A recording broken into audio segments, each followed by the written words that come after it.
अस्सलाम वालेकुम। 9th class का चैप्टर है मसाइल का हल करना। तो आज हम टॉपिक करने लगे हल की मंसूबाबंदी। ठीक है, तो सबसे पहले आपको ये पता होना चाहिए जो आपके पास मसले आते हैं, प्रॉब्लम्स आती हैं साल के तौर पर।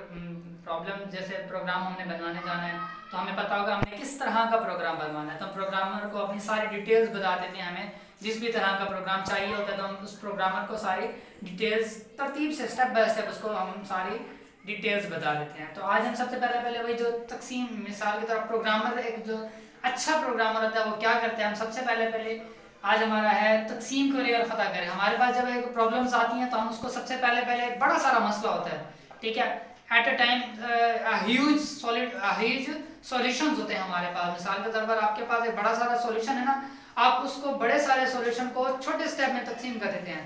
कोई प्रॉब्लम्स है ना, अब उसका एक बड़ा सारा मसला एट अ टाइम सॉल्व बिल्कुल नहीं हो सकता। अब उसको सबसे पहले तकसीम करें और फतह करते हैं। अब ये तकसीम करें और फतह करने का होता है।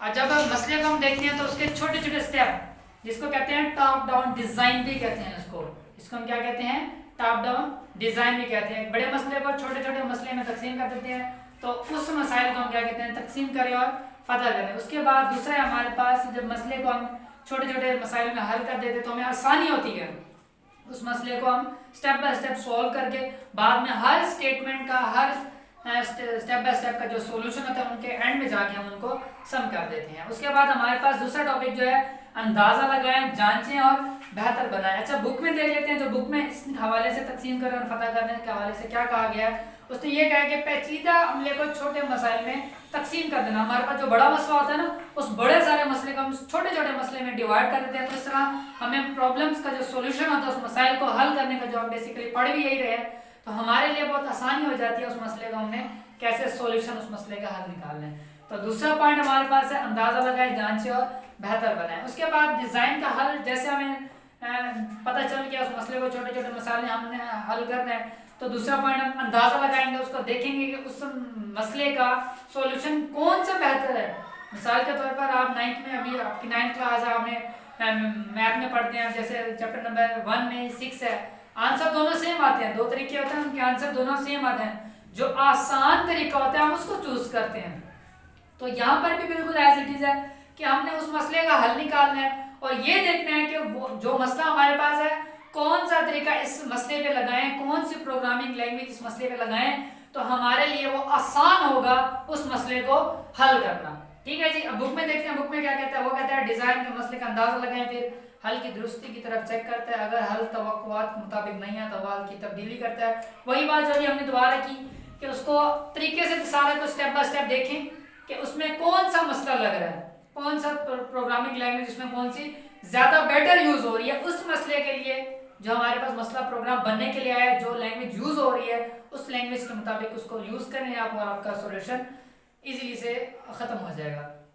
उसके बाद हमने डिजाइन बनाने हैं। आप डिजाइन क्या होते हैं, सबसे पहले आपको यह पता होना चाहिए कि आप जब घर बनाते हैं तो उसका नक्शा बनवाते हैं। जब घर बनाते हैं ना उसका नक्शा बनवाते हैं। ये जो नक्शा बनवाते हैं तो हम प्रोग्राम को भी पहले डिजाइन करते हैं, प्रोग्राम को भी पहले बिल्कुल डिजाइन करते हैं, उसको कहते हैं एक्ट इट आउट। तो उस प्रोग्राम को डिजाइन बना के उसका ढांचा जिसको बोलते हैं, तो उस प्रोग्राम का हम ढांचा बना लेते हैं, उस ढांचे के मुताबिक हम इंप्लीमेंट करते जाते हैं, उसका स्टेप बाय स्टेप तरतीब से हम उसको बनाते जाते हैं। उसके बाद हमारे पास है जी नमूना।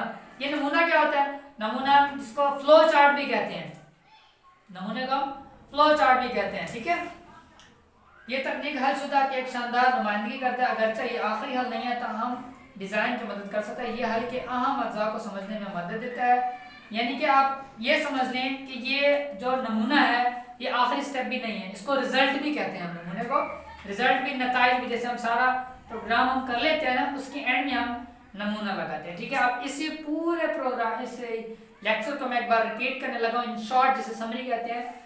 सबसे पहले आज टॉपिक हमारा कंप्यूटर साइंस, उसके बाद है हल की मंसूबाबंदी कि हमारे पास एक मसला आता है उसको कैसे हल करना है। हमारे पास सबसे पहला पॉइंट है, हमारे पास एक बड़े बड़े मसले होते हैं, उन मसले को हल करने के लिए हमारे पास पहला टॉपिक है तकसीम करें और फतह करने। यानी कि हमारे पास जब बड़े बड़े मसले आते हैं उनको हम step by step top down design की मदद से, इसको टॉप डाउन डिजाइन भी कहते हैं, उसको हम शॉर्ट पार्ट्स में डिवाइड करते हैं तो हमारे लिए आसानी होती है उस प्रोग्राम को सॉल्व करने के हवाले से। उसके बाद अंदाजा लगाएं, जांचें और बेहतर करने।